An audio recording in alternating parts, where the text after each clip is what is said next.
Spaceship revving up, ready to go. Yes, please.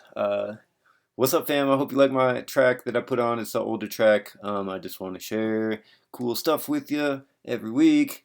And what's up? So this is Nico. It is Sunday. It is my check-in time. It is time to hang out. And of course, we are similar as last week. I'm pre-recording this and I'm just going to post it to YouTube until I get a better streaming situation set up. And just doing it every week so you can check in with me and see how it's going. And how it is going, as far as I can tell, is awesome. Feeling great, feeling wonderful, just full power, dead ahead. Keeping the focus, keeping the vision, and being excited about what's to come. I'm hanging out with friends. I had some really nice conversations last night talking about, you know, life and how we perceive ourselves and looking into mirrors when you're tripping your face off on psychedelics and what we can learn from these sort of things, these concepts of, being infinitely part of the whole and interconnected, but also being like infinitely isolated within our own personal meat suit, and everybody's born alone, die alone, but at the same time, we're all in here together, we're all in this together, we're all the same, made of the same stuff, we're all the same stardust, if you may, sort of vibe. And so yeah, that's where I'm at with it. Sunday afternoon vibe. I'm gonna meet up with my buddy. We're gonna go rock climbing this afternoon and go to the gym and just constant forward progress and looking for, looking how to optimize and be 1% better than I was yesterday, and keeping the focus and knowing that um, the work never stops and it continues, and we keep going. So anyway, me being here is my offering to you. I'm here for you, and I'm here to make myself available. If you appreciate what I'm doing, whether you coming onto this content the day that I posted or a million miles and years from now, you know, it's all relevant. We're interconnected, and this message is, if you're hearing it, it's intended for you. So in any case, it's all good. It's all love.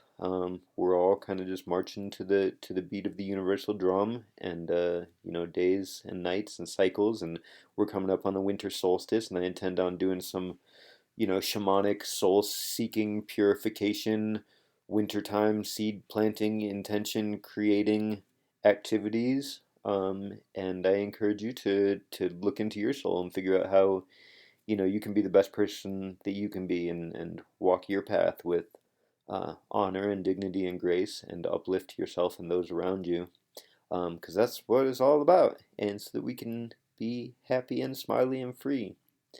And I'm just gratuitously looking at this thumbnail that I made. I'm still loving this photo leap program. It's a lot of fun to play with. I put together this thumbnail in 10 minutes or whatever. Really cool. It's just I really like how easy it is to separate the layers. Like, I was able to take this photograph of me and like peel the background out of it, and then put this like Northern Lights thing in there, and then like do some cool effects on my clothing and hair and stuff. And I was able to do it. It's a little distorted because it stretched it to fit the screen, but whatever. Anyway, fun is fun, and enjoying being creative. I'm enjoying having some music to share with you each week. Right now, I'm away from home, so I'm away from my studio. Not really working on new music at the time, but I have some old stuff to share with you. And I look forward to getting back down to Southern Colorado, the place where I stay, and having access to my studio and being able to make some new stuff. I've been sharing some of my new tracks with some of my homies, and seems to be enjoying it. They seem to be enjoying it, and I look forward to making some new stuff.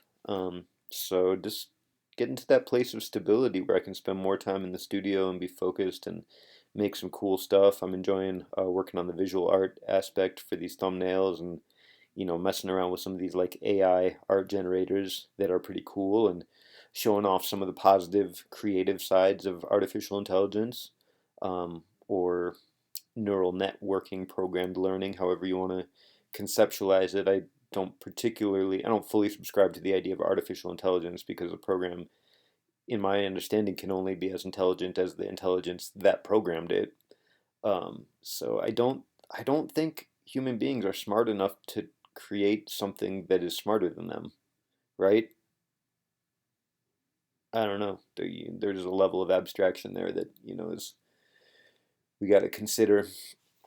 So anyway, that's that. That's kind of where I'm at for now, and steady as she goes, and keep on rocking. And we're gonna heal the world and bring balance to the force and peace on earth, heaven on earth.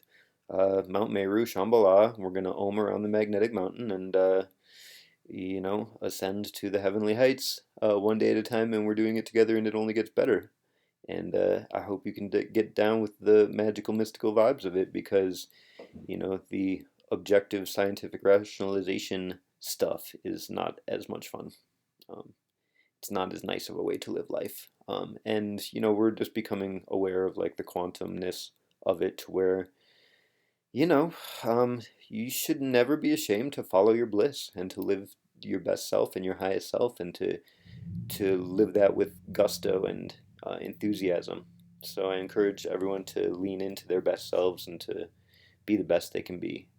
And this is my offering to you. So thank you for being here at the space at this time and watching the video. Um, do the things, like, share, subscribe, whatever. I just hope you're enjoying yourself, and I hope you're getting value out of what I have to offer. So what I have this week, we'll go onto our sovereignty vibes and we'll check in. We have some really nice articles being posted. There's a lot of stuff been posted this week, a lot of key things coming up. We're getting some hits that this next week, December 12th, 13th, 14th, something like that, there's going to be some strong energy. This is what I'm hearing from Cliff High information that I follow on Telegram and so forth.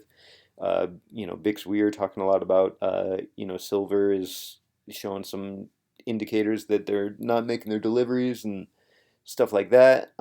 Very interesting. And what we're hearing from Anna on the webinar and in some of these articles is that we're making those steps towards lawful money and asset-backed currency. And that's all very exciting. And, she continues to emphasize the point, that American nationals are different from U.S. citizens, which are different from citizens of the United States, territorial versus municipal, and that American civilians are at peace, and that we have no part in their mercenary war, which is illegal, etc., etc. And lots of good articles to read and good stuff to talk over.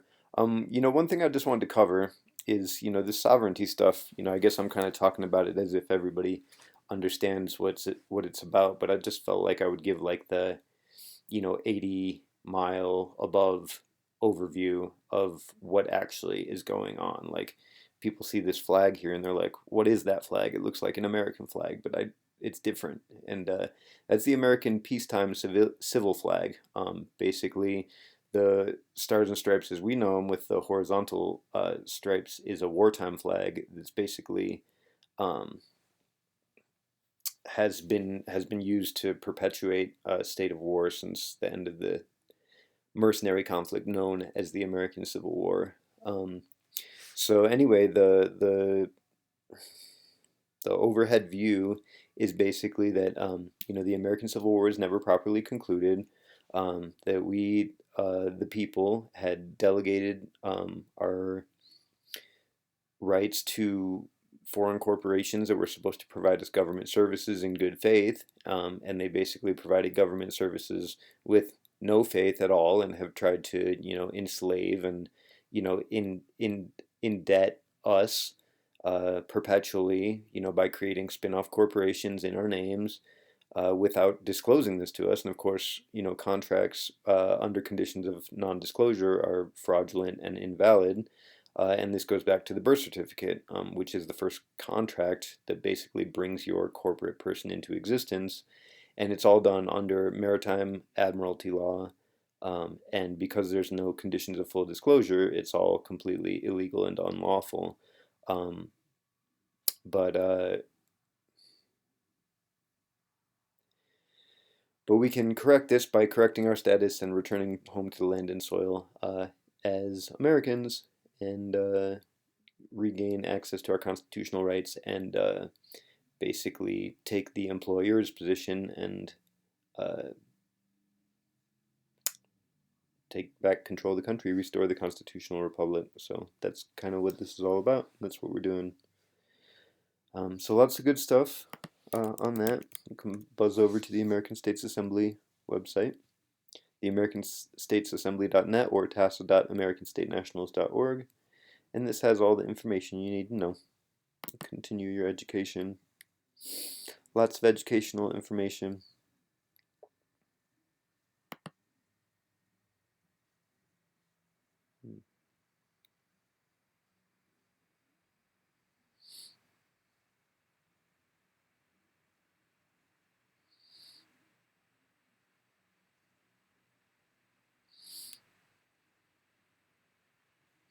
The American government flowchart. This is a good link.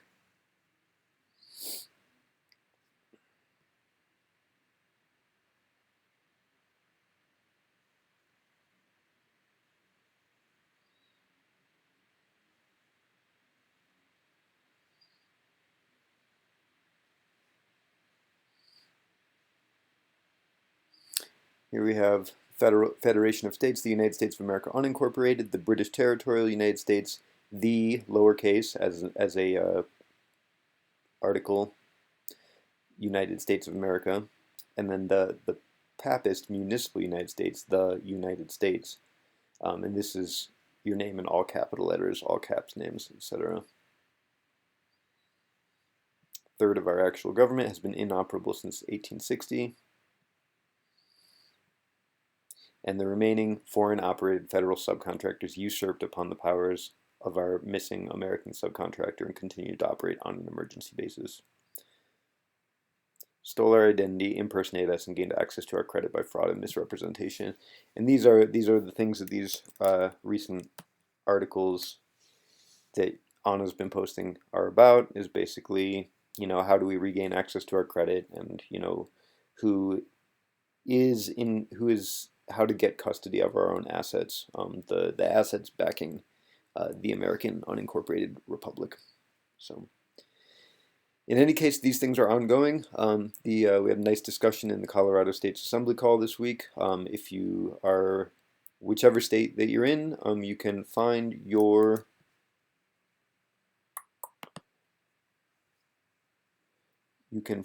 state coordinator. Here we are, states.americanstatenationals.org. You can find your state coordinator here. Boom, boom, boom. Here's some information, and here's your contact form.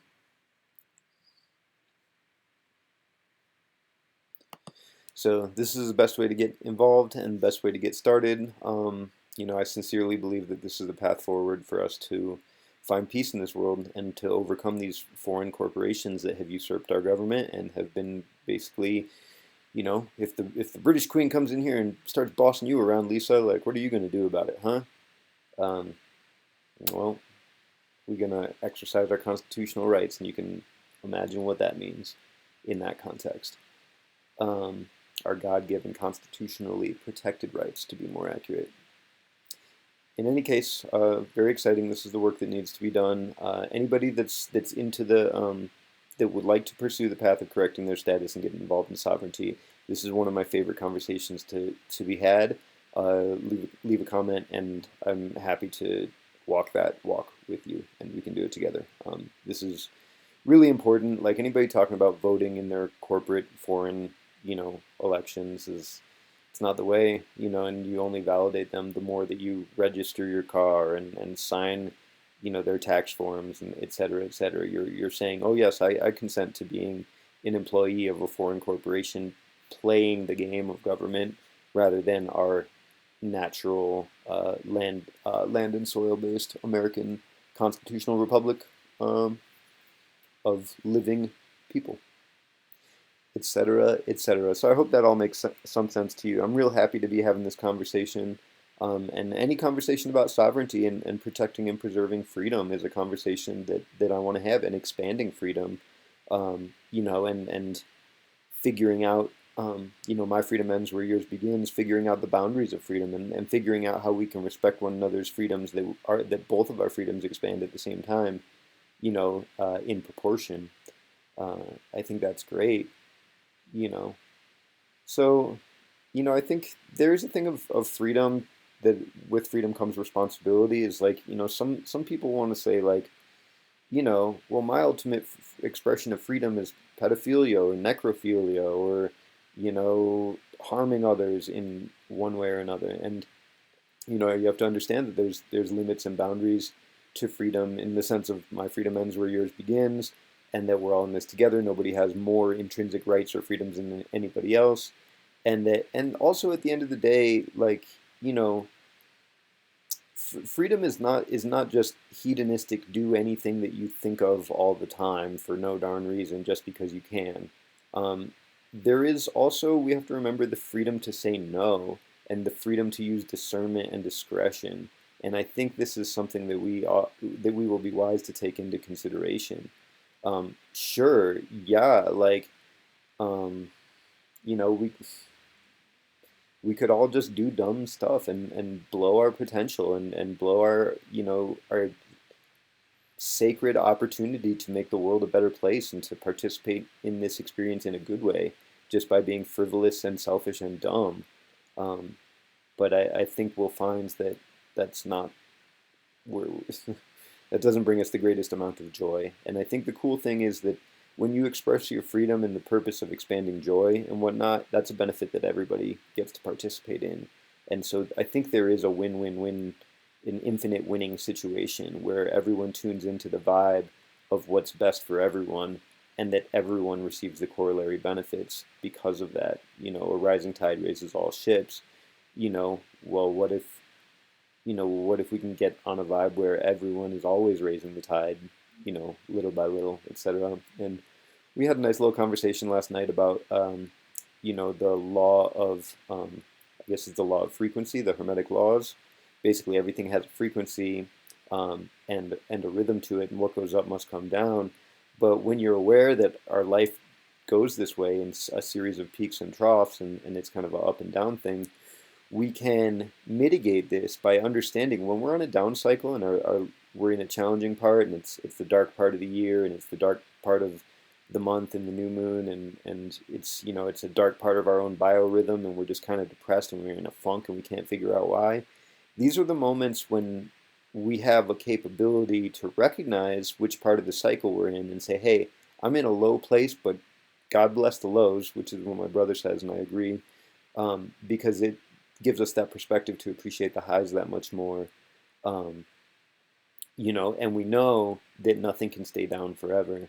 And, we'll see this in the coming years. We're watching the markets and stuff, and, it can't stay down forever. So, when things are low, is a good time to buy. It's a good time to invest in yourself.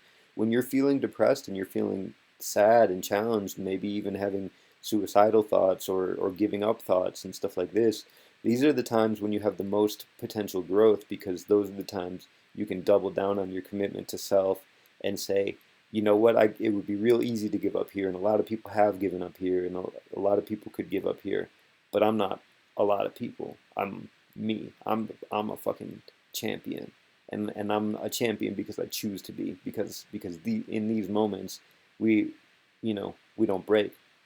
We keep going. We dig deeper. We find that inspiration. We find that motivation. We find that love, and we do it for our people, so that we can set an example for them.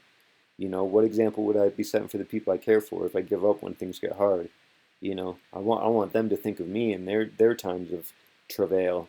In their in your times of struggle. I want y'all to say, "Yo, I know I'm catching love from Nico right now, that, like, I'm struggling, but people like him believe in me, and that, whatever. Because I believe that you can overcome whatever challenge you have in front of you, and that we can win it together. And you know I don't know. I have my moments, and I'm getting better, and every day I love my life a little bit more, and try to 1% improvement every day, even 0.1% improvement. Long as As long as we're keeping the focus and aiming on doing our best every day, then we're on the right track. Let's I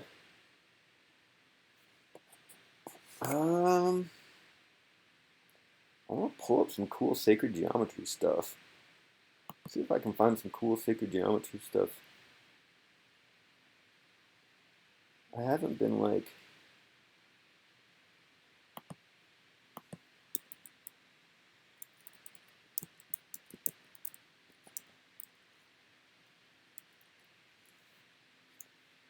Let's see if we can find some of this.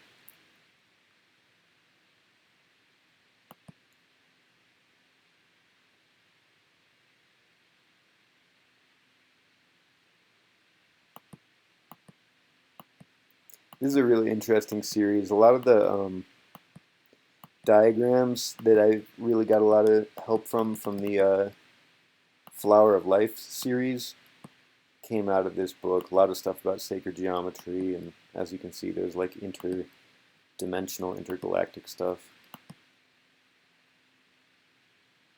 We're just digging in the wormhole for a moment. Please excuse me.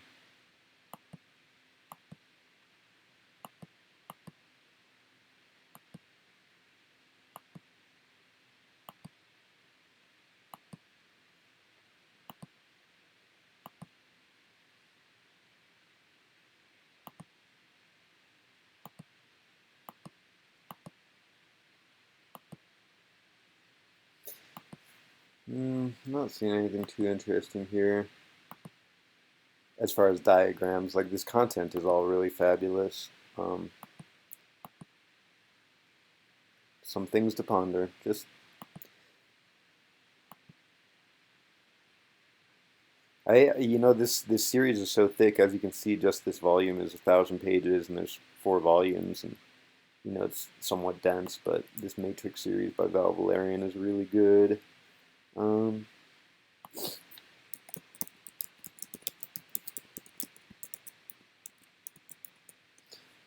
See if we can pull up some sacred geometry diagrams, just for fun. These things are just so fun to look at, because if you look at them enough and you study them enough, you just start to see that, you see the Vitruvian Man and these like alchemical diagrams. You start to just understand that everything is everything. 7 colors, 7 chakras, 7 signs, 7 seals, 7th heaven, 666, carbon, proton, neutron, electron, the swirling swastika of life, versus the one that's inverted and flipped on the opposite direction, which the Nazis used, whatever.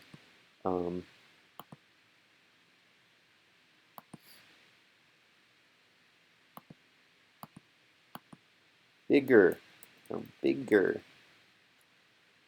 Not very high resolution, but these sort of like sacred geometry diagrams really kind of help you to understand that man is the measuring stick of the universe, and as above, so below, and that we can learn so much from the geometries and the proportions and the Fibonacci sequence and all these things. And these mandalas carry so much meaning. We're all the same thing, and we all have the same balance. And here, of course, we have the Tree of Life. Such a powerful image. And here we are, toroidal field. We see this in nature so many times in so many ways, and this is how our energy flows. All swirling and inverting through the 0 point in our heart, that we feel everything in every moment in the here and now. Sri Yantra. You spend enough time looking at this stuff, and the universe starts to just kind of make sense. And if you pair this with the understanding of the 7 Hermetic laws, the 7 Hermetic principles, all of a sudden you have like a foundation for how to live life, in a meaningful way. Let's go over it real quick.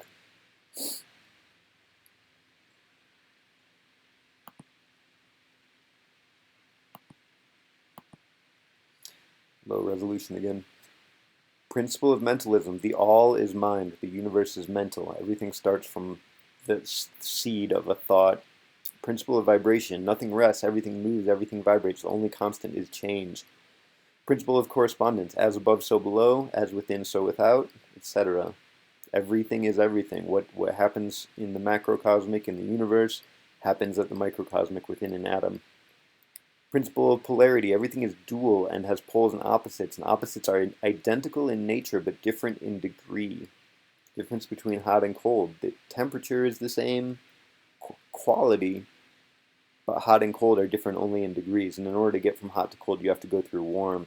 So if you find yourself in a dark place, changing your vibration is by degrees is the surest way to get to a good place. But unfortunately, you cannot skip steps. You have to go through each step. So in order to go from like the lowest low to the highest high, you have to work your way up, and you have to go through the in-between spaces. Which, when I was talking before, is like with the ups and downs, if you can recognize the downs and kind of mitigate those and keep your consciousness focused during those times, when you rise up, you'll rise up higher. And so basically we can kind of surf the vibes of the universe and mitigate our lows and recognize them for what they are, temporal, this too shall pass. And then the highs, as we're coming up on the highs, we can accelerate into that and kind of catch, jump up as high as we can on it and catch up onto that higher jet stream or whatever into the next strata, and then glide. So instead of coming way back down at the same pace and velocity, we can glide until we catch the next updraft to go to the next one. So it's kind of about the slope and the velocity at which you ascend and descend in consciousness. When you're ascending, if you put a lot of effort and energy into getting as far as you can with it during a cycle of expansion during summertime, when you're active and there's a lot going on, and then in the wintertime you just really consolidate, and you really consolidate your gains from that previous year as far as consciousness, as far as whatever it is that you're working on.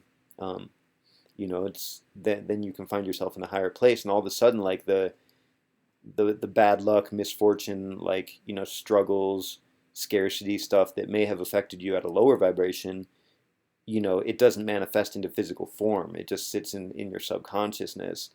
It's there as potential, but since you're not feeding it, it doesn't manifest into physical form. And then all of a sudden, you're looking at it and you're like, hey, it's been 10 years since I got sick, or it's been 10 years since, I had a, certain type of misfortune or whatever.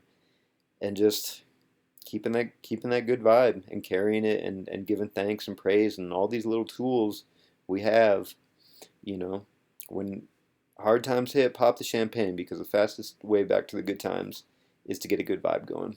So, principle of rhythm. In and out, up and down, everything has tides, all things rise and fall, like a pendulum swing.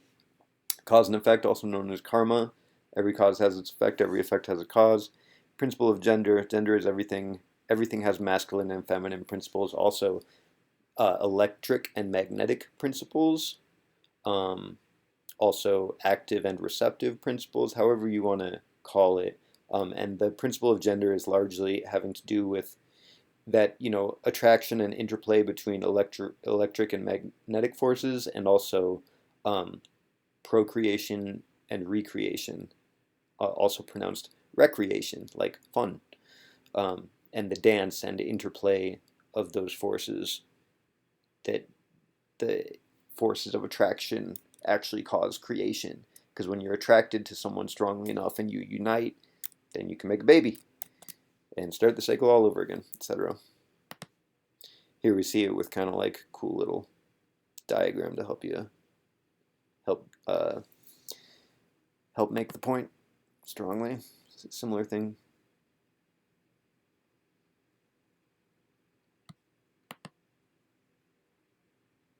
But yeah, these type of diagrams and stuff you can learn a lot from. Let me see if I have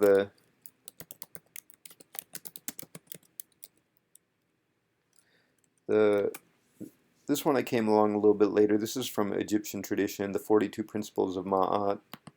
And I think Ma'at, well, let's see.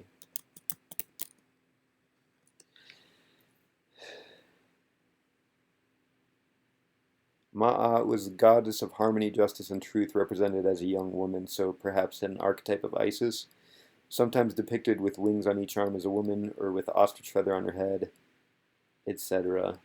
Um, Truth, balance, order, harmony, law, morality, and justice. Also, when I mentioned Isis, like there is, some stuff where people say, obviously ISIS is the name of that group, um, you know, in Syria or whatever. They use that name for that reason. These things always have a dignified orientation and an indignified orientation. So like, even like the demons and the dark energies, they will have a dignified orientation to where like what can we learn from them, and what are they trying to teach us about, like if you go down certain dark paths, what you might become, etc. So these are not things to be afraid of, but they're things to study, um, and be aware of, lest we fall onto the wrong path because of ignorance. Because if we don't know the dangers, we might walk right into it, sort of thing. Anyway.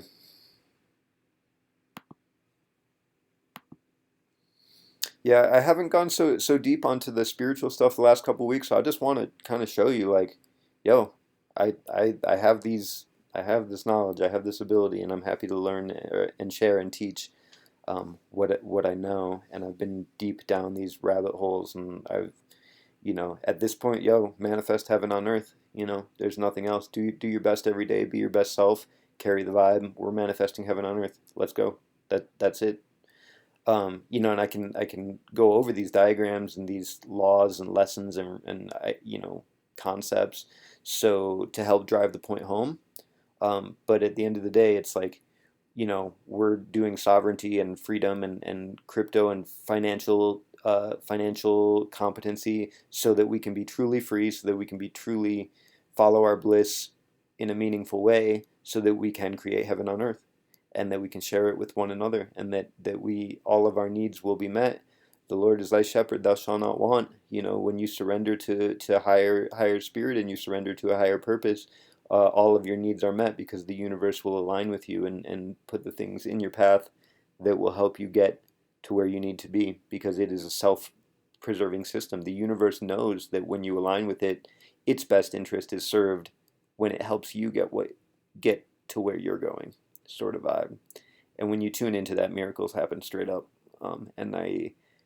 If you haven't experienced that yet, I wish very much for you to experience that in just the right way, in a way that's just so special, that it's and magical, that it's undeniable. There are some moments in life that are just undeniable, where you just say, "Wow, that was a miracle. Wow, that was magic." And your intellectual, rational brain wants to try to reason it away and dwindle it down to nothing and say, "Oh, it was a coincidence," you know. Um, but at some point, you cross that bridge and you say, "Fuck it, I don't need to know why. I don't care to know why. I don't want to know why. I just give thanks that it is." When we have these miraculous moments and experiences, and these moments of beauty that surpasses our wildest imagination, and we realize that our dreams are right in front of us every moment of every day, and it's just for us to see them as such, etc., etc. So anyway, these are the 42 divine principles of Ma'at. These are meant, kind of in alignment with the 7 Hermetic principles I just went over, in alignment with the 10 commandments that we know from Judeo-Christian tradition, um, in alignment with, the 4 noble truths and the eightfold path of Buddhism, in alignment with the 5 pillars of Islam, in alignment with the 2 great commandments of the New Testament: thou shalt love the Lord thy God with all thy heart and soul and mind, treat thy neighbor like thyself, um, and all in alignment with the one great law, the law of one. We are all one, connected in this electromagnetic, etheric ocean of energy, and as such, treat others the way you wish to be treated, because they are you. The skin and the boundaries of our meat suit is only an illusion. We are literally one. We are literally floating in the etheric amniotic fluid of the womb of the Great Mother in every moment, and we're bound together by consciousness. Every human being struggles with the same seven great temptations of the seven deadly sins and the corresponding virtues of how we get through them, etc. So, have not committed sin, robbery with violence, stolen, slain men or women, stolen food, swindled offerings, angry, have not cursed, have not used the Lord's name in vain, etc. Violence, disruption of peace, acted hastily. So there's 42 of these, and again, these are meant to shed light on the Ten Commandments, because people, they say the Ten Commandments. Yeah, sure, it's pretty simple. There's only 10 of them, but there's nuance to all of them. Is it stealing if you're doing it to feed your starving family? Is it killing?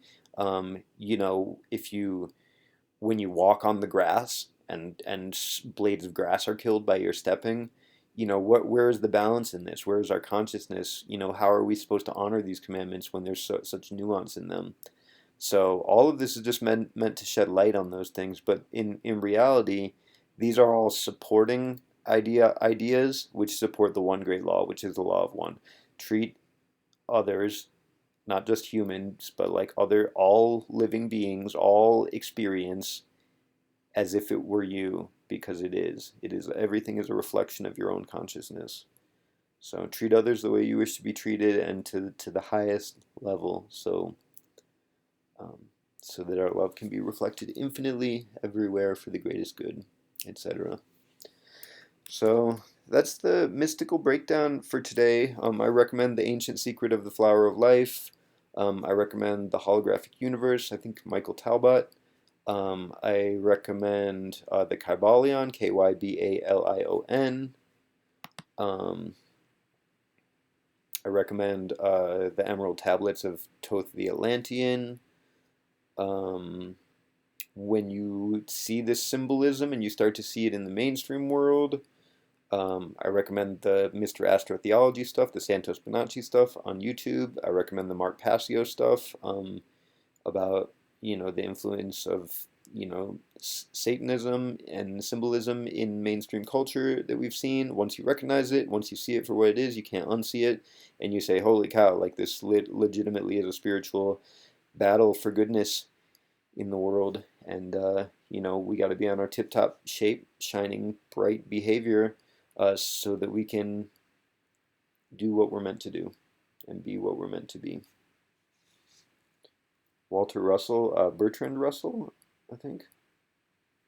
I follow some cool sacred geometry stuff in certain places that I can share at some point. This stuff is also cool. The six platonic solids, the Metatron's cube. It's all in the Ancient Secret of the Flower of Life, and a lot of those diagrams and a lot of that information is expanded upon, or in fact, I believe it came from the Valvalarian Matrix series that I was pulling up earlier. A lot of this stuff, the Sri Yantra and stuff, I imagine is coming from the Vedas, from ancient Hindu theology. And it's all trying to describe the same things. It's all trying to, explain the quantum universe in terms that we can understand from a human perspective. It's all beautiful and special and sacred, and, humbling ourselves to know that this geometry and this, the way that energy moves and consciousness forms and stuff is so infinite, and it goes to all spaces of time and space and all dimensions and all possible realities, that we could never possibly comprehend it from a human perspective, and we could never fit it into our mind's grasp all in one moment. It is ineffable. It cannot fit through the whole of your mouth. It is too big and too much to be said in mere words. That at a certain point we have to just humble ourselves and give thanks to be a part of it, and say, and have trust that, that there's a purpose for it, that all of our life experiences mean something, and that it's something good, and that, at the end of our life, we can look back with honor and dignity and say that, hey, we made a lot of mistakes and we were misled a lot and miseducated in these public schools, etc., etc. But despite all these challenges and hardships, we at the very least did our best, and that, you know, we didn't give up, and that we kept going and we kept trying, and even when it hurt, and even when it was painful and we were lonely and these sort of things, that we keep going and we keep trying and we honor our existence, and dig deep to do the right thing, just because we know it's the right thing to do.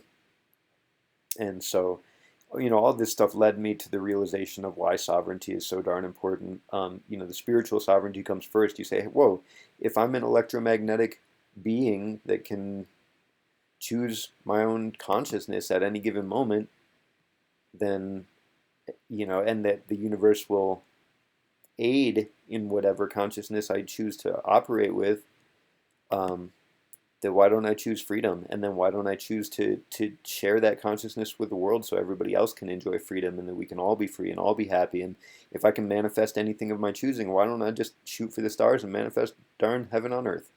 So that's what we're doing. No qualms about it, no ifs, ands, or buts about it. We are doing it. It is happening. It is only a matter of time. It is on the way, and I'm so pleased for you to be here, to be hearing these words, so that you can participate in this journey too and have some amount of ownership and authorship in it. And in fact, if you find your way to where I am, you can go first.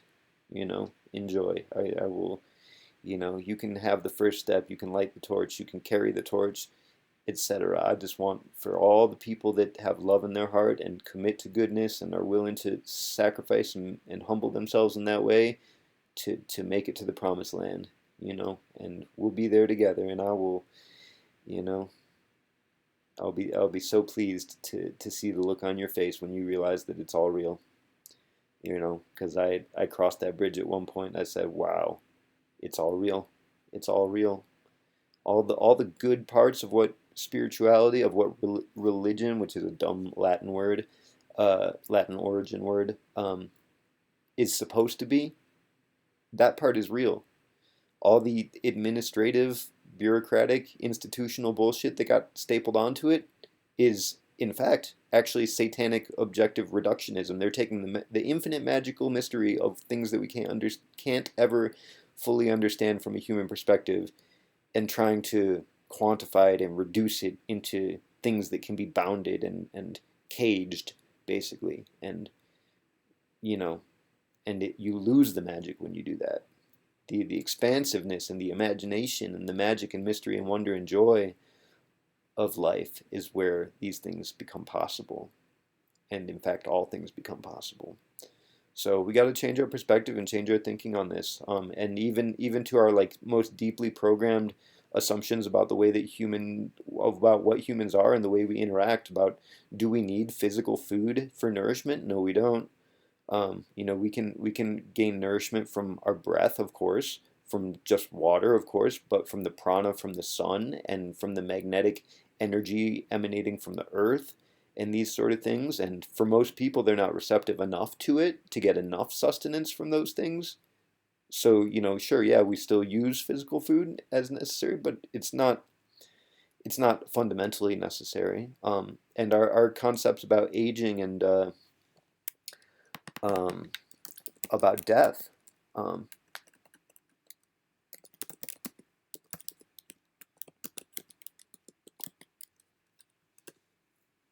Hilton Hotema writes these very interesting books. These have a lot of metaphysical mysticism in them. We do not die. I mean, how many times have you died? I have died 0 times in my experience. So, scientifically speaking, it's a myth to me, in my experience. Um, you know, until proven otherwise, it doesn't exist.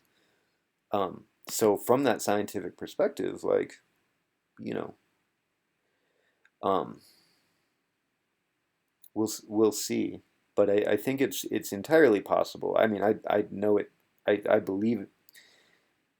believe it to the point of gnosis, basically, that we have been misled about mortality and the bounds of a human body. I think it's very clear that if we are not in such a toxic environment, exposed to such challenges in this modern world, that we could live significantly longer, etc.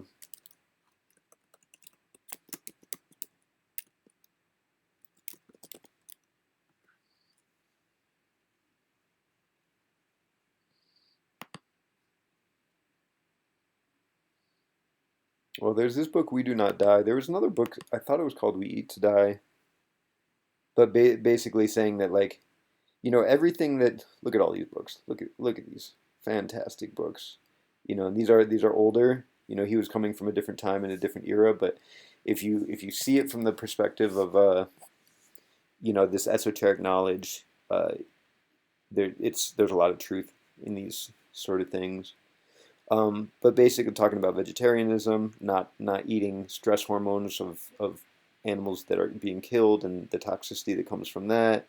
Eating grass and green leafy things and getting, that's the closest way to get the prana that comes from the sun and, nutrition. And, there's a difference between eating food that's picked directly from the vine or from the plant and food that had to be shipped across an ocean and has been sitting on a shelf for a week. Eating fresh food, you get more of that prana energy. Storing your fruits and vegetables underneath a copper pyramid, for instance, helps it to maintain its vitality. Using things like organite to charge up our foods before we eat them, crystal grids and stuff around our houses and in our kitchens to preserve the vitality of our foods, etc. The science of our chi energy, not even going into the mantak chia stuff about circulating your energy and the sacred sexuality of it, knowing that our highest concentration of our most potent prana comes from our reproductive process, and how to channel that energy to the vital organs and to the heart for longevity and vitality. These are great secrets that are important for us to know about what the nature of a human being is and what the possibilities of a human being are. Uh, you know, so the possibilities are basically endless. I very much look forward to the epigenetics of when our consciousness raises to a high enough level and we evolve in a way that we grow wings out of our back and fly around like angels. Yep. I look forward to that. It's possible. Can't say it's not possible. Evolution, what? Uh, or at least adaptation, right? Why do human beings not have wings growing out of the back of their shoulders? Like it seems, you know. Anyway, just dropping little seeds for things that are possible. Epigenetics is really very interesting. We can participate in our evolutionary path through meditation and consciousness. We can, by becoming smarter and growing every day and giving, aligning with our body's natural inclination towards healing and growth.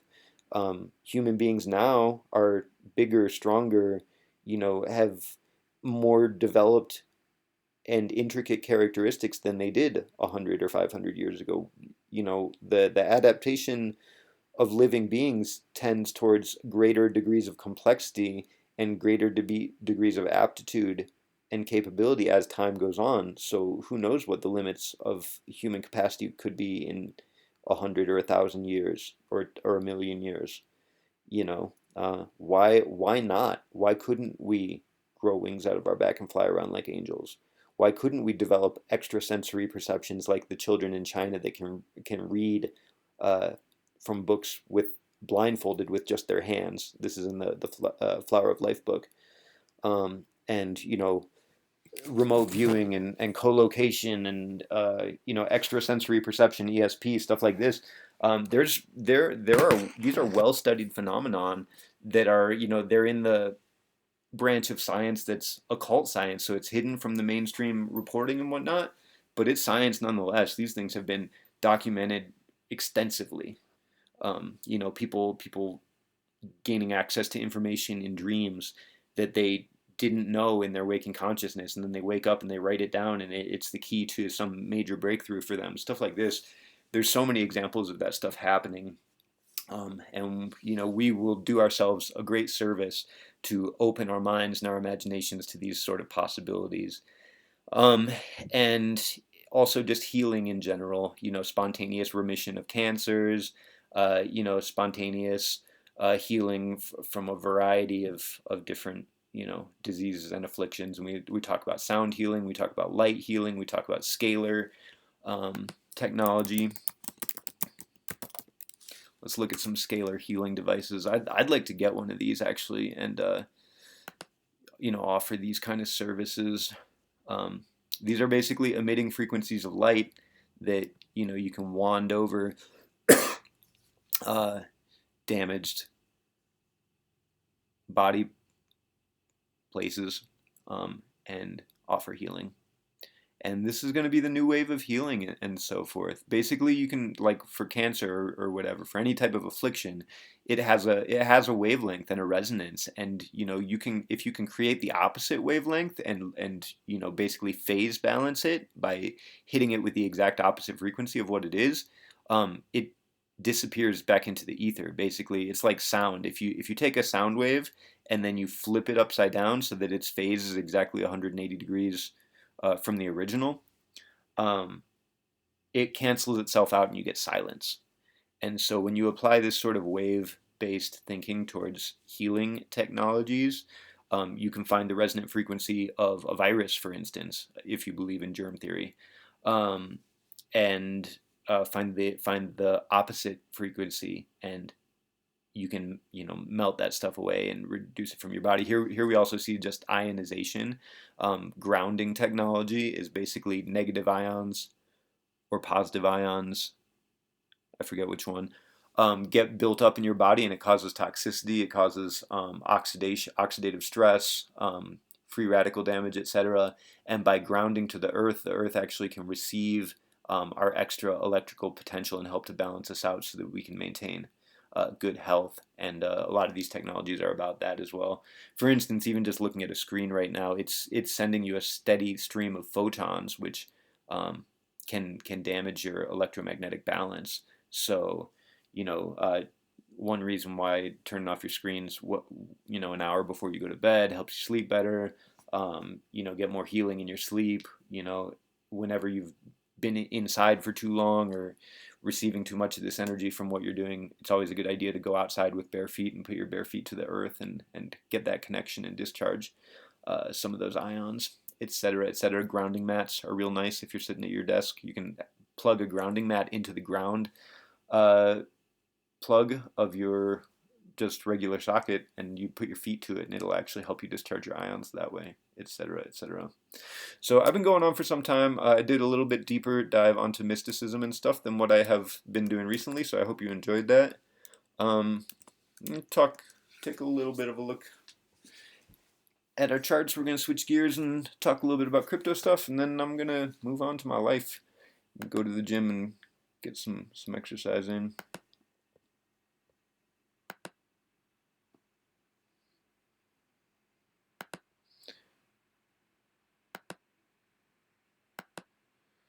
Come now.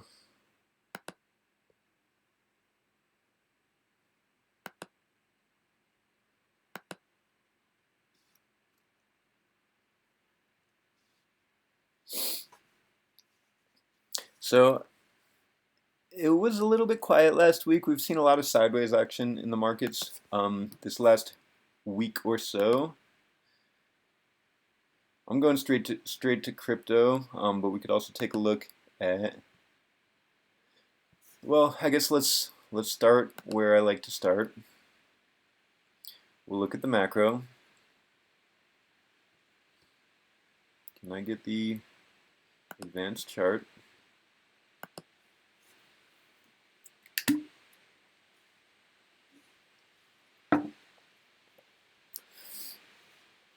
DXY still coming down here. We are on the daily chart here. Still coming down. We're looking to see if we get a reversal. We're looking to see if it comes back towards this 200 or if it comes deeper down. This is going to be an important chart to watch. So as long as we're on this downtrend, we may see some level of recovery. The chart that I was looking at last week, which I'm watching probably most closely at this moment, is the S&P 500, because we see it kind of topped out last week along the top of this channel, and now we've had 6 out of 7 days of red, and it's coming back down to test this 50. So this next week is going to be interesting to see if it's going to come down to this area. Yep, we might see some fear in the markets and see what that looks like. We're obviously seeing that it kind of failed this 200 like it did back here and back here. And it is continuing to respect this channel. That's the 4th touch up, and now it's coming back down. So I kind of thought that this might happen. I didn't really see it continuing this run past the top of this channel and going on to higher highs. If it bounces off the 50 and goes up there, then that would be a reason for hope. But in the moment, and with just the general macro of them continuing to print money to infinity, I'm saying, it hit down here at the bottom of this last downtrend. It hit down here at the bottom of this downtrend.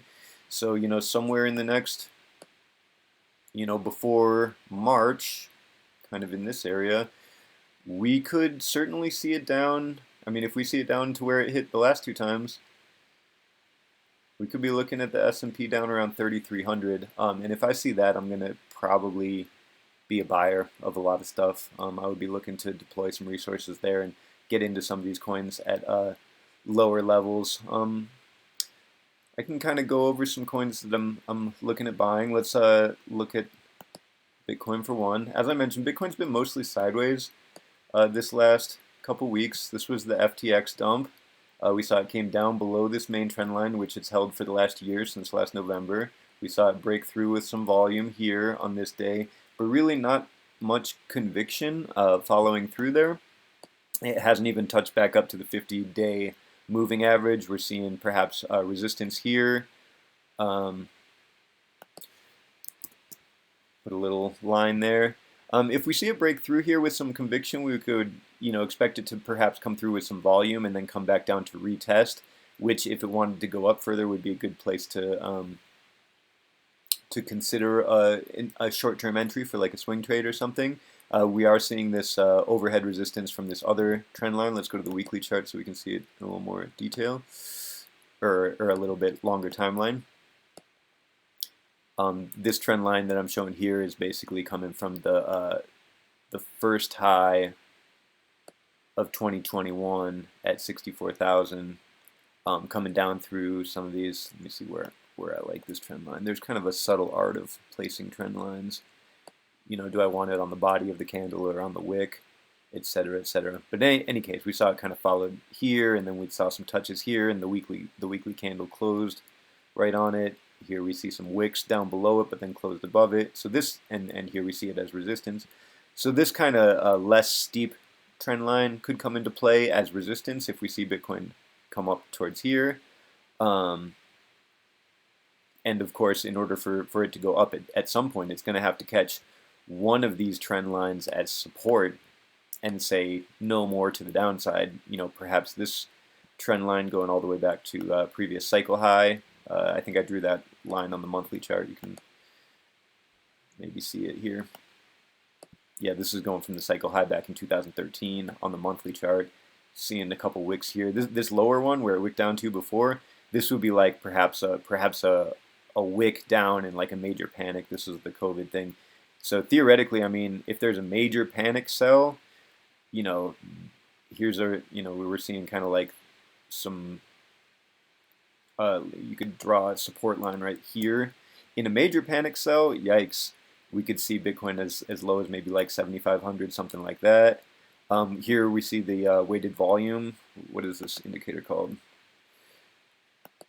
It's called the fixed range volume profile, which I really like this indicator. You can just see very clearly where most of the volume was as it was coming up, and then you see a lot less volume here. So what this is indicating to me is that these areas where there's less volume, it's going to be able to move more easily through these regions. And then when it hits these areas of greater volume, there's going to be more support here. And we see this point of control, this pivot line, this red horizontal line at about 9,800. And so what it's saying is there's enough volume here of people that bought in there that are unlikely to all want to sell, that we're really unlikely to see it go down into kind of this area for too long. If it does, it would be likely kind of on a wick or something. But I think, seeing kind of how it lines up with some of these monthly candles here as support, over here as resistance. Yeah, I mean, I could certainly see a wick somewhere in the course of the next, 3, 4, 5, 6 months. See a wick down to 10,000, 10,003, something like that. And that would be a great buying opportunity across the entire market. If our basic investing thesis that crypto is here to stay and that it is useful in the long term, then that would be a great buying opportunity. As we stand, however, these two big candles as it was going on its kind of parabolic run back in fall of 2020. There's likely to be a fair amount of liquidity here that people would want to capture. There's not a lot holding Bitcoin up at its current level here at 17,000. I could certainly see it coming down over the course of the next couple months, especially with so much downside pressure. Here we're seeing some of these death crosses of the short-term EMAs crossing down through the higher-term EMAs, which is a bearish indicator, and these are all going to act as resistance until proven otherwise. So yeah, I can certainly see it coming down and recapturing this candle and perhaps some of this candle. I think it looks somewhat likely that the cycle low somewhere in this area. Richard Hart has said 11K in pray, and the and pray part about it would include basically down to this horizontal line that I drew down to like 7,200 sort of area. I mean, if things just go like really haywire, like if people just lose all faith in the market and people just start dumping and they're saying cryptocurrency is dead, like it's over sort of vibe, maybe regulation, maybe tether FUD, that sort of thing, or a tether collapse, maybe not FUD, but like actual substantiated downside cause for downside, then yeah, we could see it down in this area. So let's take a look at Ethereum and see what it could potentially do in that situation. Ethereum has in general been stronger. It held up pretty good on this 50-month EMA, this little blue line that was coming across, but now it looks, and it closed above it 2 months ago, but now it's looking like it's coming down. We see 3 vector candles here, and the yellow here representing substantial liquidity that was created on the way up. And so you think when people are buying on the way up and forcing the price up, someone is selling to them and creating shorts. And so that's creating liquidity for them to capture on the way back down. So I think there's going to be a lot of people that created shorts during this time, talking about market makers, people with a lot of money, that that will be eager to capture some value, seeing it come back down to these regions. So, I think, and I want to talk a little bit more about Ethereum this week, and I'll get to that in just a moment. But yeah, I mean, seeing these liquidity zones captured certainly, I think, is in play. We're right now we're kind of testing this cycle top from last time, where we've kind of come through in this area.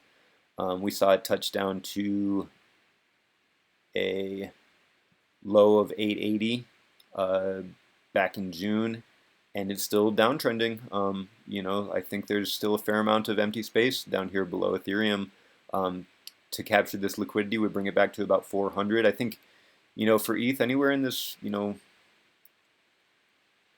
anywhere in this, kind of 400 to 600 range is somewhere where I would be very happy to pick up some Ethereum. But we also look, going back to the cycle low back from December 18 up to the top that we saw here in November 21.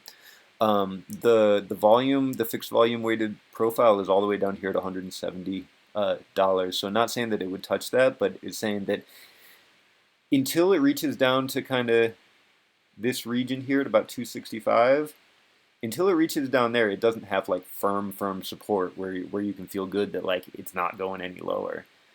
So again, there is still a fair amount of empty space here, and I guess now I can kind of talk about like what sort of scenario we might see it go into those places. There's going to be a fair amount of discussion about securities and regulations, and I think there's a strong case that people are making that Ethereum is a security. I'm still fleshing that out, so I don't want to give my full thoughts on that just yet. But yeah, I mean, if that were to happen, and especially like, Ethereum still got some uncertainty with the merge and how proof of stake is going to work, privacy concerns, who owns the network, where the validators are, if they're all in America, then do they, or if the majority of them are in America, then are they, I think it's OFAC, are they OFAC compliant, indicating like that people have undue influence on the network, et cetera, et cetera.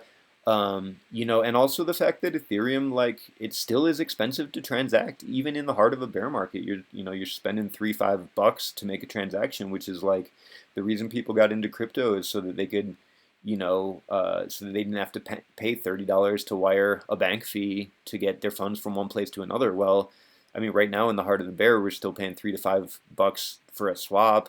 In the bull market, you're very likely to be spending more money to send Ethereum tokens around than you would to just pay for a wire from your bank, et cetera, et cetera. So I think there is some uncertainty about the future of Ethereum project, and with those thoughts of it being a security and coming under increased regulatory scrutiny, that goes for basically all EVM based chains. So that causes me to have a little bit more patience for one, and a little bit more scrutiny towards uh, chains like chains like AVAX, chains like Phantom, chains like Matic, chains like Optimism and Arbitrum being scaling solutions for Ethereum.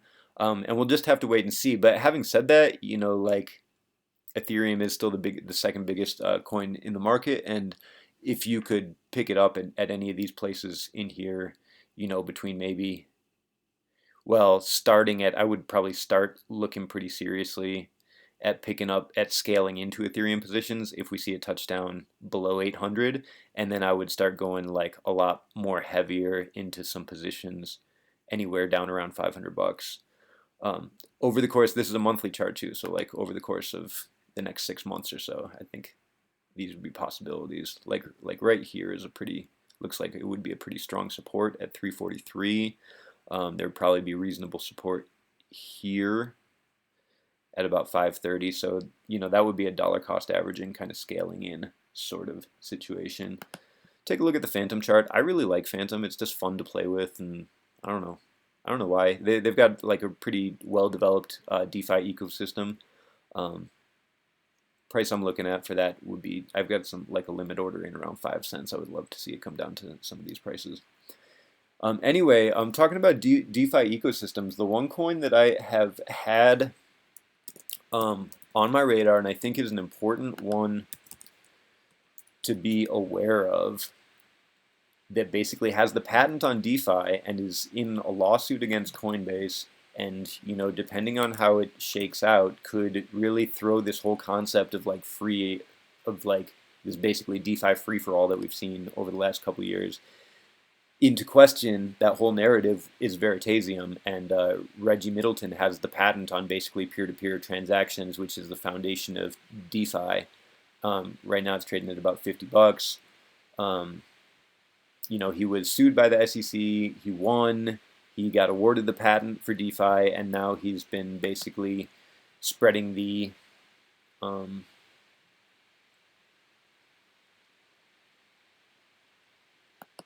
um,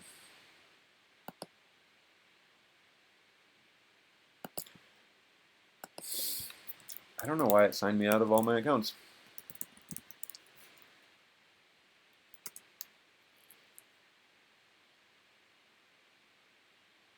Any case, he's been kind of spreading the word about this, and if he, and he's from the traditional finance sector, and he kind of developed his technology. Yeah, here's the DeFi patent, etc. He developed his technology with the traditional exchanges in mind, and so this would be the sort of thing where if he implements this on a large scale, basically anyone that uses peer-to-peer transactions or DeFi style transactions would basically kind of owe royalties to him for using his patented technology. So like if that were the case, Veritasium could be like a fantastic, I mean could be something, could be just a game changing thing. And so I'm hesitant to go too deep into some of the bigger DeFi projects for that reason, is that there's some patent infringement stuff going on, some security stuff going on. I think scaling into some of these things and making smaller buys and dollar cost averaging and stuff is a fine idea, if you feel really good about a project and you're excited about, or if you've done your research and you have a strong investment thesis, but I think this is an important one to keep an eye on as this develops, and it also affects. He was talking about how basically the USDC, the Circle USDC stablecoin, is infringing on his patent, or it's collateralized, or basically that it's not good news or whatever. And I think it's likely that we see some stablecoin drama over the course of the next months. And when that happens, I think we're very likely to see just some like havoc in the charts, and that's the sort of thing that where we could see some of these things coming down to some of their lower prices. Take a look at the hex chart. Hex continues to ride this downtrend. I kind of drew like a little channel coming through here. It's obviously way below the 50. At some point it'll come back and test this 50. It kind of seems like it has to, but it still does have some big vector candles over here. It filled most of this one, but it's got this one over here, high volume, even high volume candles all the way back to about here. So like as it comes down, I mean, I think 1 cent, if we do see some of that havoc in DeFi and Ethereum ecosystem coins and Tether and stuff like that, it's possible we could see 1 cent hex, which would be nice. Scoop up a big amount of it, and then all of the kind of hex derivative plays. Hedron's been riding this little downtrend at some point. I mean, it's starting to look like a nice little scoop. Like even just on a swing trade for here we're on the weekly chart. You could easily see it coming up and maybe making a lower high somewhere in this region. Maybe back testing this trend line here as resistance. Somewhere up in this region over the course of the next month or so. So I don't know. I'm looking at Hedron. Hedron is kind of a nice project and would be worth looking at. We've seen Icosa down quite a fair amount. I think I'm going to wait on Icosa because there's a lot of Icosa coming out. My Icosa is going to be coming out in about 60 days of people who staked it originally for 180 days when the project kind of first got going. And so I think there's going to be a fair amount of selling pressure on Icosa over the course of the next 2 or 3 months. So, gosh, I mean, and also we haven't established a firm price floor for this asset yet. So we could see it down in this.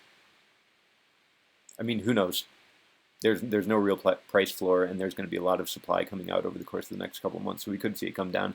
At some point, it will make sense to scoop up some Icosa, I think. NFA.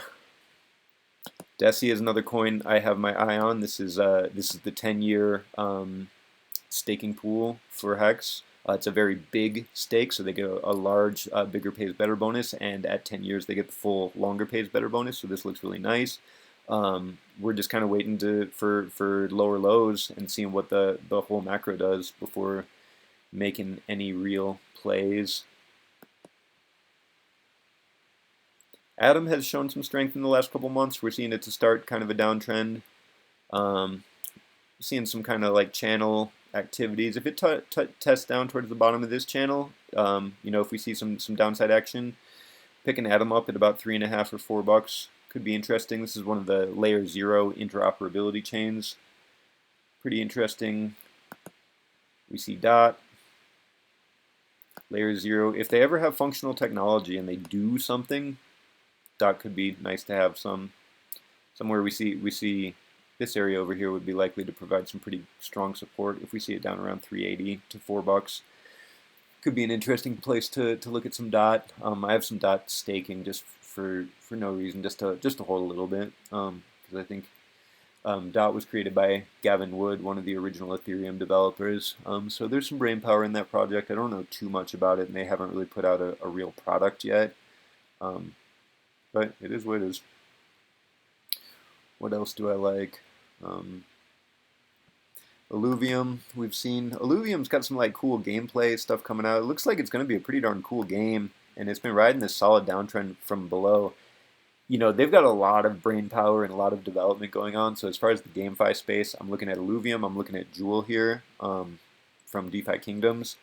And Jewel just made their expansion over onto Clayton blockchain. So that's worth taking a look at. this downtrend here, it hit its high in November of last year at $1,950, and now it's trading at about 50 bucks. So this is a project I don't think is going anywhere. I think it's going to continue to grow and be built on and be awesome, which means that if it ever hits a new all-time high, we're looking at that's 30x to 30x, or no, almost a 40x to all-time high from current prices. And we still, it appears that there's likely to still be some downside in this market before we find a true bottom. So goodness gracious, like if you can scoop alluvium up at, if it makes a lower low and comes into some of these regions. I'm not too big on GameFi. I don't really play video games anymore, but I think it's a cool idea. DeFi Kingdoms is cool. It's a fun way to play around with DeFi and learn. And I'm into it. I'm not like wanting to like, I'm out of the phase of my life where I care about playing video games. But if it entails passive income and true freedom and sovereignty, yeah, I'll get down.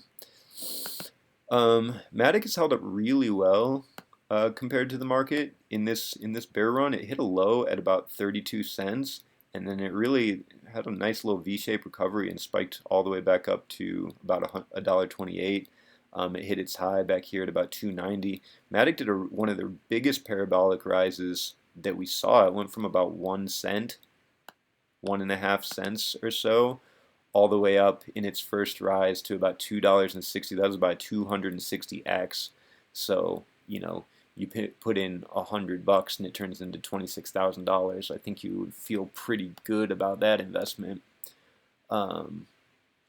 But that also means it has a lot of empty space below it. So if we do see some serious downside, and maybe if Ethereum like really struggles, I think we could see Matic struggle a lot as well in that scenario.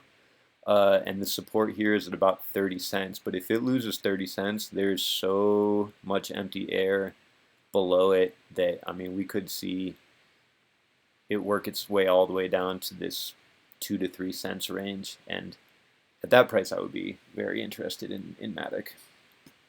I like this blockchain. Metis is created by, I think it's Vitalik Buterin's mother. And she's got a nice little foundation there. It's a nice little product. They have really fast transactions and, a nice little DeFi ecosystem going on there. And it came down from highs at about 160.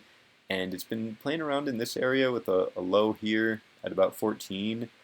I kind of like this. I think I would pick up some Metis, at a certain price, especially if we see some downside action. You see it around 10 bucks or down there. We don't know what the price floor is actually, so it could, we'll see. NASDAQ. Yeah, look at this. See, the stock market is looking like it might turn for some more downside. I've been surprised that it's been running so well since May with just like all the stuff going on. But now that the elections are over and now that, we're seeing some of the lagging factors of the Fed continuing to increase rates, like we might see it hit some downside pretty quickly, in all honesty. It pushed up. It looks like it failed to make a new high. It was trying for an all-time high at about 71 and didn't make it. We could see some downside there. Pulse Dogecoin looking like a freaking champ. Meme coin of the year. Let's see, 949. Yep, it set a new all-time high this week. So it is going now that Pulse Bitcoin is launched. Pulse Dogecoin is looking really good. I don't know, people really like this project. It's really slick. We can take a quick look at the Pulse Bitcoin website. It's really slick. It looks good. It's got a nice little ecosystem going on. It's got the Bitcoin name that people, the recognizability.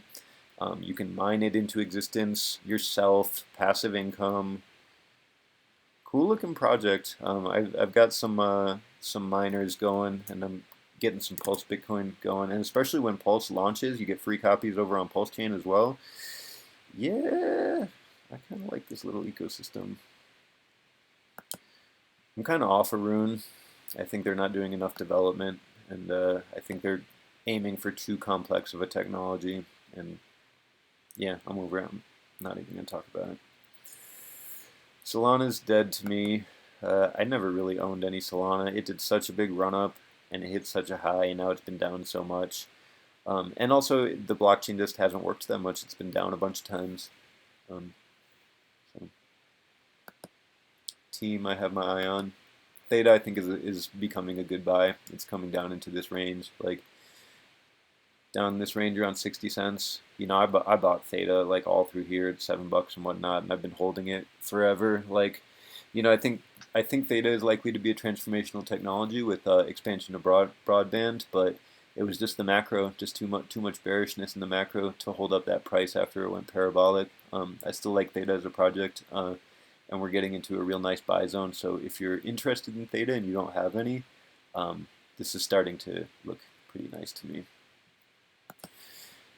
10-year yields. We saw this really big run with all these green candles right in a row. Now we've seen some red, and looks like we just put up a green candle. This could be potential reversal.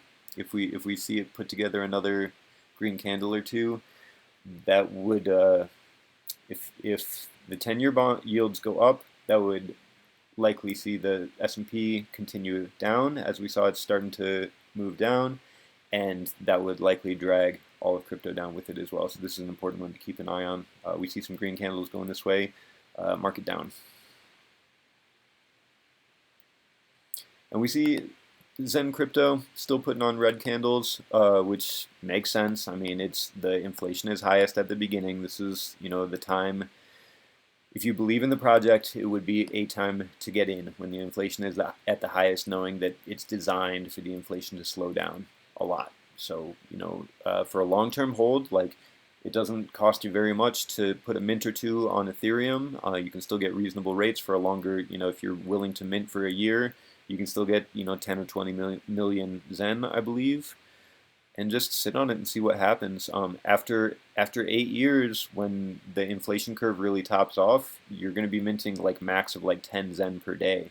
So the fact that on Ethereum Mint you can still get millions of them, if you're only willing to wait 6 months or 12 months or whenever, seems reasonable. And when it's pumped really nicely. So we'll see what happens there.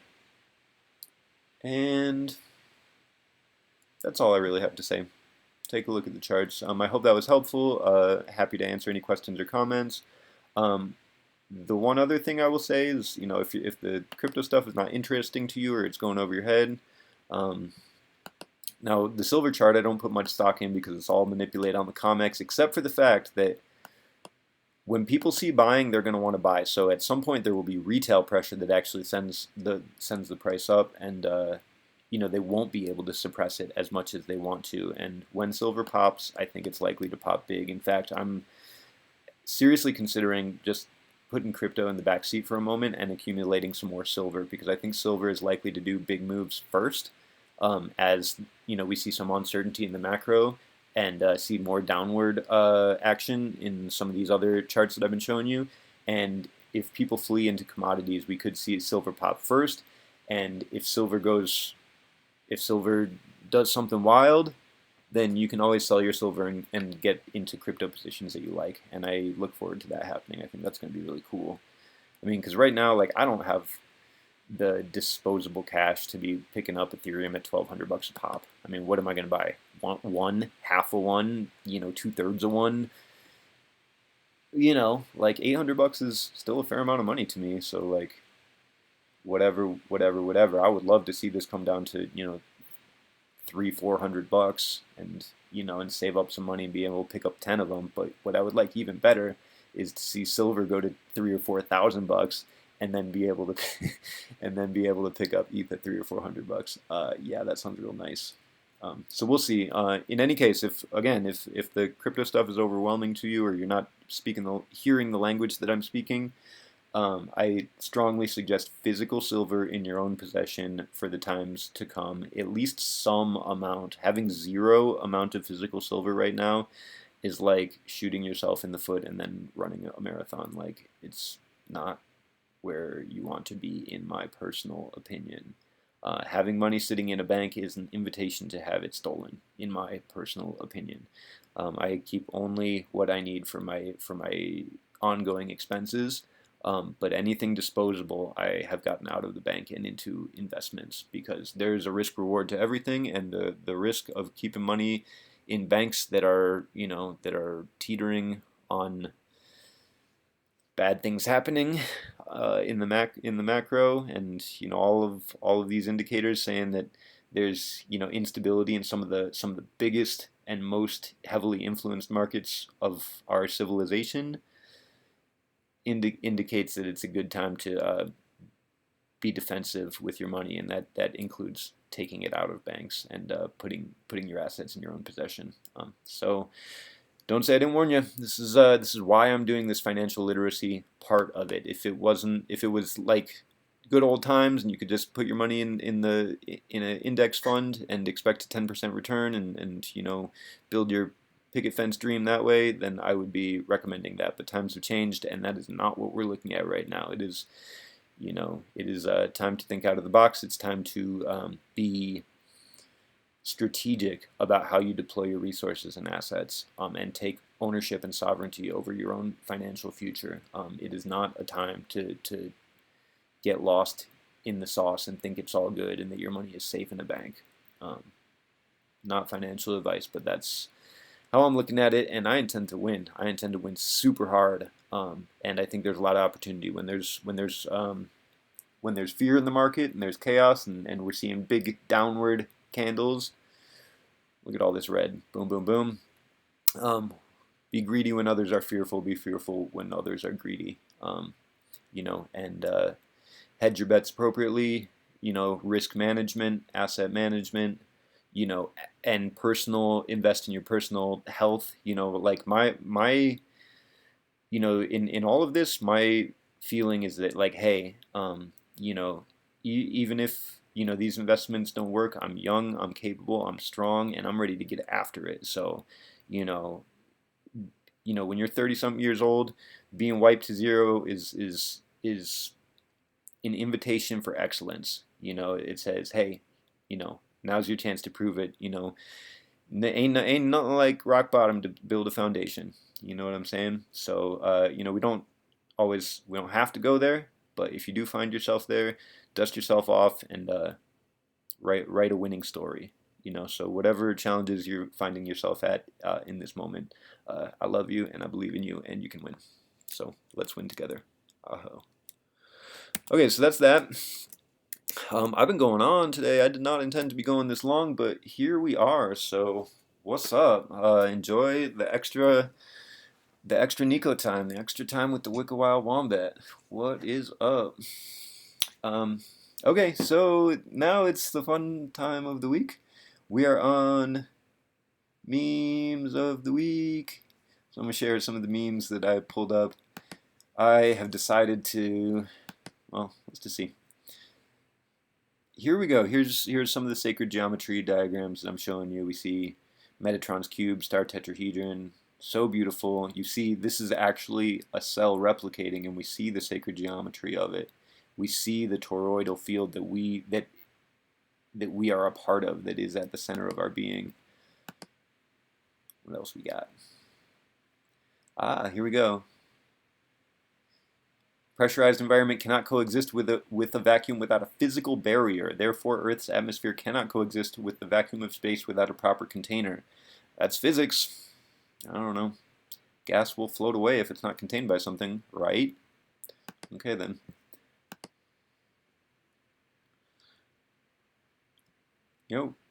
Different stars.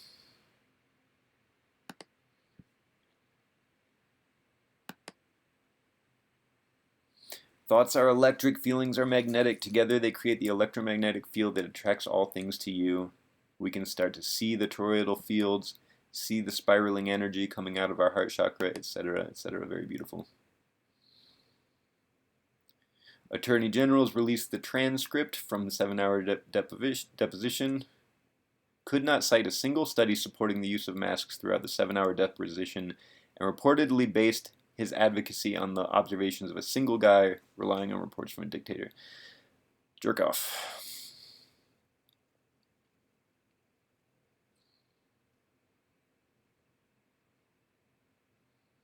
Yup.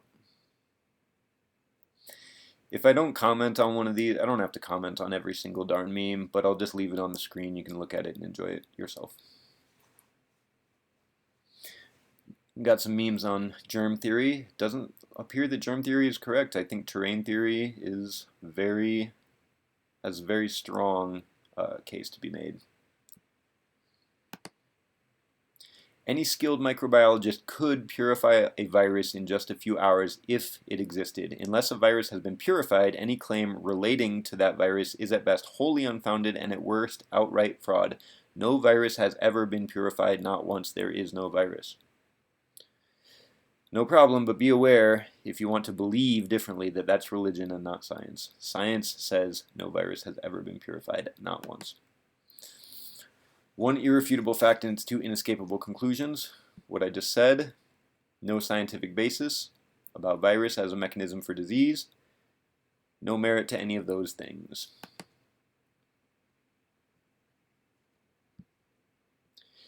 Brighton and Hove City Council have confirmed that they have no record for any of the following alleged viruses having been purified from a patient sample by anyone on the planet. This one, this one, this one, any of these ones. Dun dun dun. Here are some PDFs with the information. This one's great. Have you seen Squid Game? It's this crazy show about people in debt signing up to kill each other to entertain the rich. Anyway, let's get you enlisted. Lol. Yeah, sorry if you signed on that dotted line.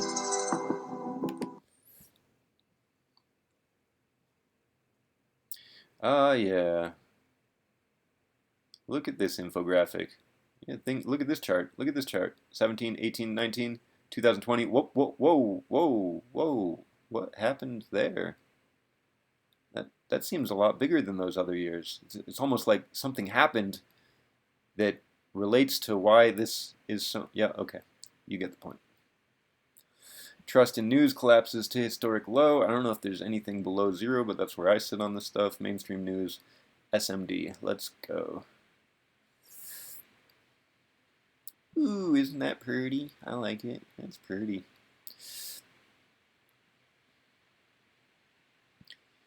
These are the names.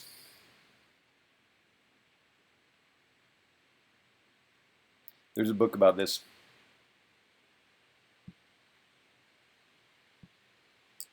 The book is called this. Look it up, read it, you can figure it out. Speed dating in 2023. What does that mean? Yeah.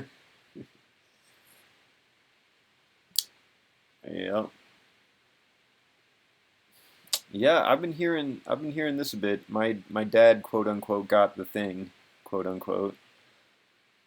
And he said this stupid thing that he heard on TV and that he's foolish enough to believe. I'm not impressed. I told him as much. What a dumb thing.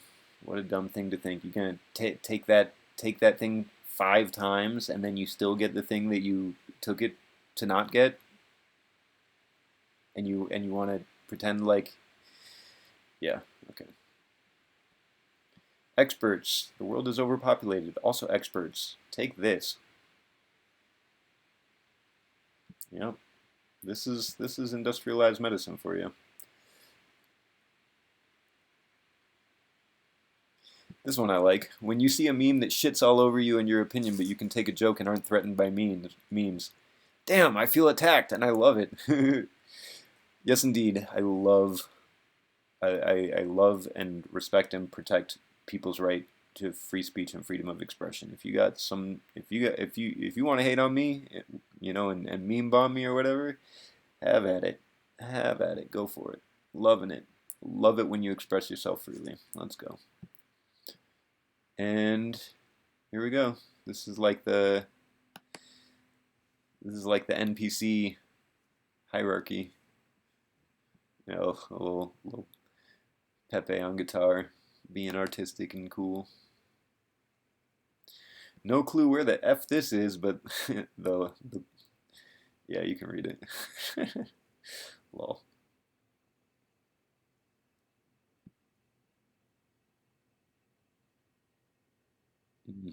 This Oh, but I don't have any symptoms. That's one of the symptoms. No, dun, dun, dun, dun, dun. Yep. Bottom line, this is the emphasis. This is what I'm showing. And I'm being a little bit more direct and I'm sharing a little bit more perhaps controversial material than I normally would because I just feel the need to say it straight. Like, I don't like dancing around these things. This stuff is a lie. It's a bunch of bullshit, in my opinion. Also, this stuff. This is a tax and control agenda. And if you don't see that, then have a look at this electric car graveyard to change your mind. National Actors Swimming Association. Man, they sure do a lot of stuff in underwater pools. I wonder. They sure do a lot of underwater filming in large training pools. I wonder what that's all about. You know who else sees private farms? Stalin and Mao. Yep. Why do we need cell towers every 3 miles if the president could call the moon in 1969? Huh? Oh yeah. Also, check out these patents. You want to talk about facts, things that you can actually look up yourself. Here they are, right there for y'all to see. Yeah, I wonder if there's sleepers at Twitter. I've been hearing some of these reports. Yeah, I would, cautiously optimistic about freedom of speech online and on these social media platforms, but definitely always protect yourself, be careful. Privacy is still important. Um, and I'm not really impressed with Elon Musk. Like, too many red flags, way too many red flags. Like, did you see his Halloween costume with the inverted pentagram? Like, right in plain sight for everybody to see? I'm not down with that shit. Like, fuck you, bro. With that energy. Come correct. Like, put on the full armor of the Most High. Like, if you're not down for good and you're not willing to humble yourself and repent and praise the Most High and align with Christ consciousness and universal goodness and shout it from the rafters and be fully about it 100% all day every day, then don't worry, we'll do it without you. So I'm not impressed. Like, step on up, give us something to be impressed by, surprise us with your awesomeness. Talking about Elon Musk still. Yeah, not impressed. We'll see. We'll see. I love to be surprised by people being more awesome than I thought they were. So we'll see. To denigrate something as conspiracy theory without having fully investigated the data is an act of cowardice. You cause an affront to those who offer the possibility that harm is being done to innocent people just to avoid confrontation with your own fears of it being true. I like this. That is a very nice summation of how I feel about that dynamic.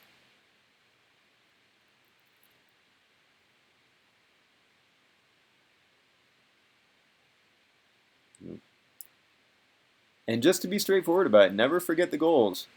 Expose the network. Expose the media. Arrest criminals. Bring justice. End the Fed. Aho. Yes, please.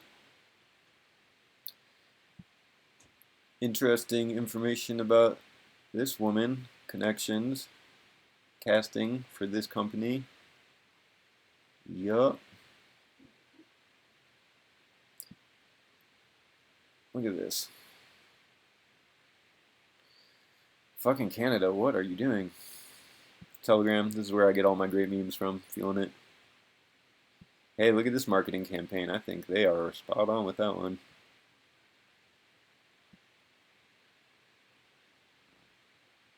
You should be angry.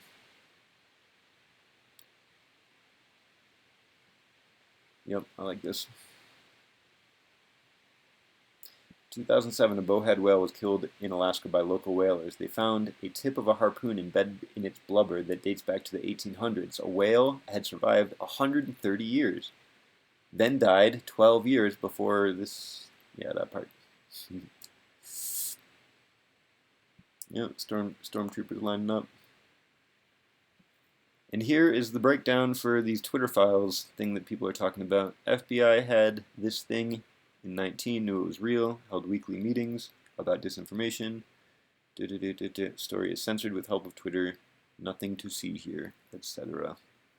So that is our weekly meme wrap up. Hope you enjoyed. Got some larfs and some lols out of it. And yeah, that's what I have for you. I hope you enjoy. Um, if you're offended, good. If you're not offended and you got a smile on your face, good. Uh, Telling the truth and reaching for the highest high so that we can do the right things together. Loving you very much.